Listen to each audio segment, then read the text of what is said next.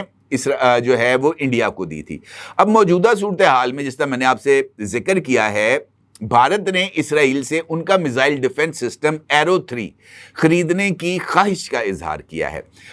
Technology کے میدان میں ایرو 3 تھیڈ اور HQ-19 کا ہم پلہ میزائل ڈیفنس سسٹم ہے۔ جس طریقے سے HQ-19 کی جو رینج ہے وہ تقریباً 5000 کلومیٹر ہے، یعنی 5000 کلومیٹر ریڈیس سے اگر کوئی بیلسٹک میزائل فائر کیا جائے گا تو HQ-19 اس کو فضا میں ہی تباہ کرنے کی صلاحیت رکھتا ہے، جبکہ ایرو 3 میزائل ڈیفنس سسٹم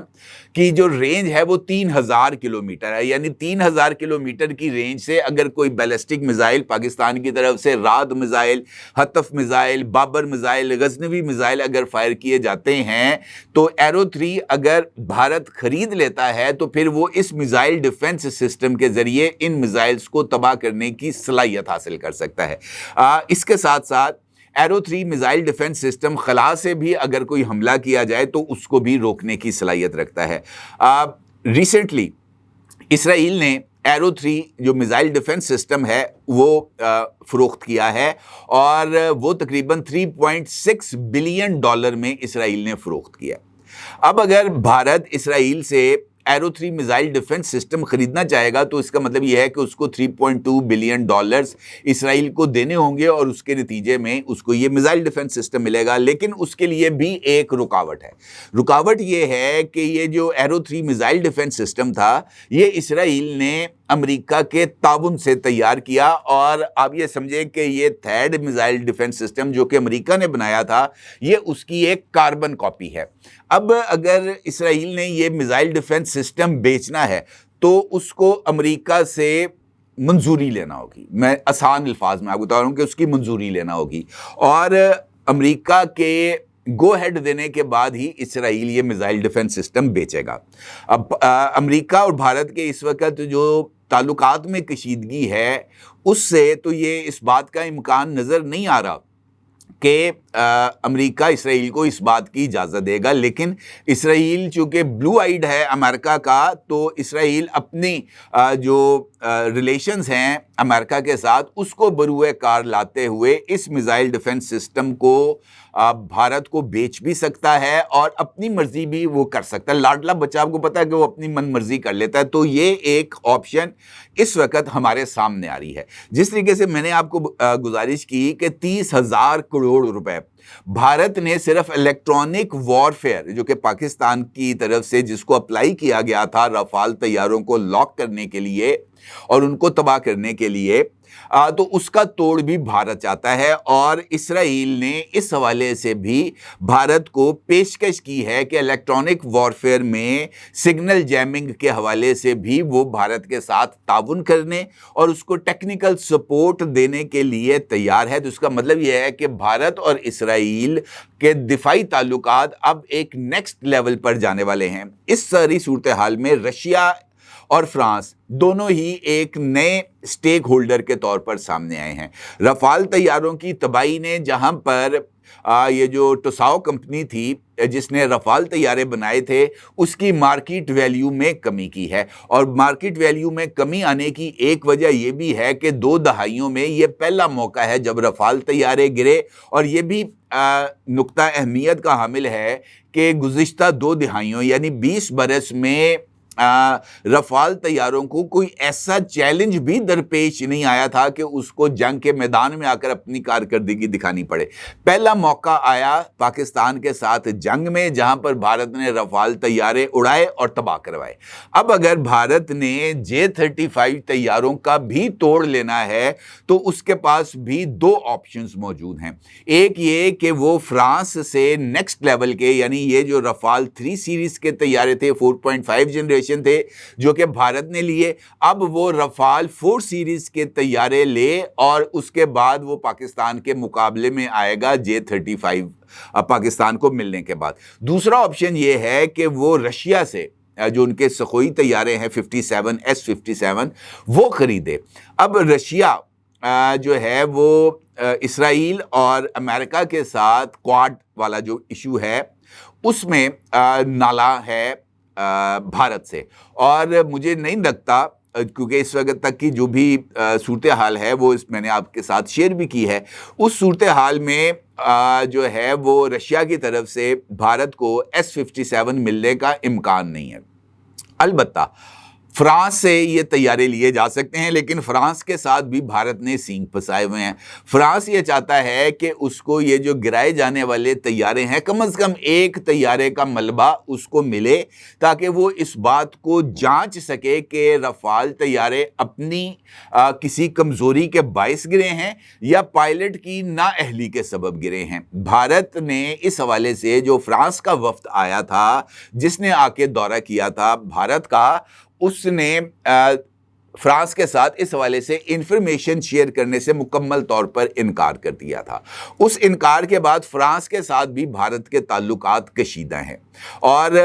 اس سینیریو میں یہ جو رفال 4 سیریز کے طیارے ہیں یہ بھی بھارت کو ملنے کا امکان نہیں. اب بھارت نے از خود اس بات کا اعلان کیا ہے کہ وہ جدید اسٹیلتھ ٹیکنالوجی کے حامل طیاروں کو تیار کرے گا, اور اس حوالے سے جو پہلا اس کا ماڈل ہے یہ جو جنگی طیارہ بنانا ہے بھارت نے انٹرنلی لوکل سٹیک ہولڈرز کے ساتھ مل کر, اس کا جو پہلا ماڈل ہے وہ 2028 میں تیار ہوگا. اور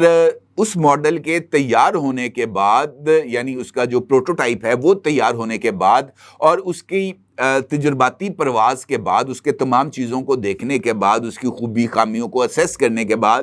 اس کی پروڈکشن کا آغاز شروع ہوگا. اور اطلاعات کے مطابق یہ جو طیارے ہیں یہ 2035 میں تیار ہوں گے اور یہ بھارتی ایئر فورس کو دیے جائیں گے. اس سے پہلے بھی